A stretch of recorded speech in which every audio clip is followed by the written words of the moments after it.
to the positive zone or to the break even level. Okay. So again, I would not buy this. If I'm going to buy this, there's going to be a very tight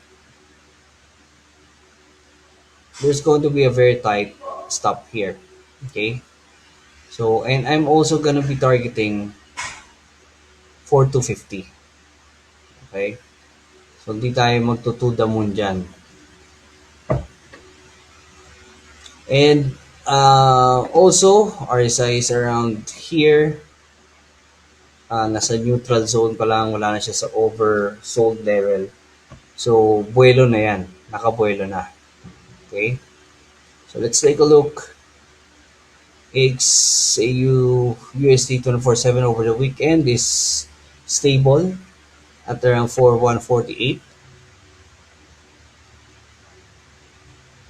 So, tignan natin, DXY naman yung isa.